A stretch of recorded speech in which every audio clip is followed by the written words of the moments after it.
নমস্কার, আপনারা দেখছেন জেলার 1 নম্বর online TV channel Birbhum RC TV. আপনাদের সঙ্গে আমি শুভাশিস। শুরু করছি আজকের সংবাদ। বিস্তারিত সংবাদে যাবার আগে দেখে নেব সংবাদ শিরোনাম। পাচার হওয়ার আগেই অবৈধ কয়লা রুগল দুবরাজপুর থানার পুলিশ।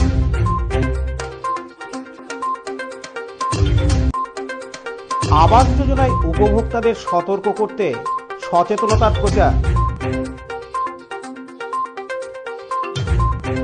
পৌষ মেলার মাঠ ফাঁকা করতে মাঠে নামল বিশ্বভারতীর উপাচার্য।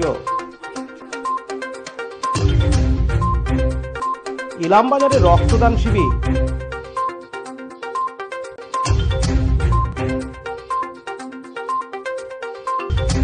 মৈথিলি ব্রাহ্মণ সমাজের জেলা সম্মেলন। পারস্পরিক সম্পর্ককে দৃঢ় করার লক্ষ্যে মৈথিলি ব্রাহ্মণ সমাজের আজ রবিবার 29শে ডিসেম্বর প্রথম জেলা সম্মেলন অনুষ্ঠিত হল বীরভূমের দুবরাজপুর ধর্মশালায়। নলহাটি, লাভপুর, বোলপুর, দুবরাজপুর সহ ভিন জেলার সদস্যরা এদিন উপস্থিত ছিলেন। সম্মেলনে সভাপতিত্ব করেন 89 বছর বয়সে অবসরপ্রাপ্ত শিক্ষক সঞ্জয় উপাধ্যায়। সুচিস্মিতা ওঝার উদ্বোধনী সঙ্গীতের মধ্য দিয়ে শুরু হয় অনুষ্ঠান। পরিচয় পর্বের পাশাপাশি মৈথিলি ব্রাহ্মণ সমাজের উৎপত্তি ও ইতিহাস তুলে ধরেন বিভিন্ন বক্তারা। অবসরপ্রাপ্ত শিক্ষক তপন ওঝার লিখিত প্রতিবেদন সম্মেলনে পাঠ করেন বিমল ওঝা। বিভিন্ন জেলা থেকে যারা সশরীরে উপস্থিত থাকতে পারেননি তাদেরও পাঠানো শুভেচ্ছা বার্তা তুলে ধরা হয়।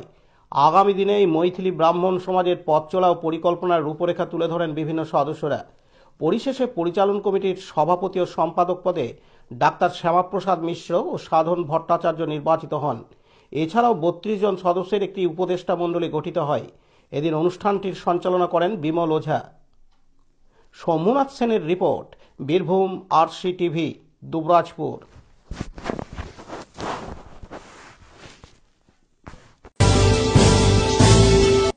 আজকের সংবাদ এই পর্যন্ত।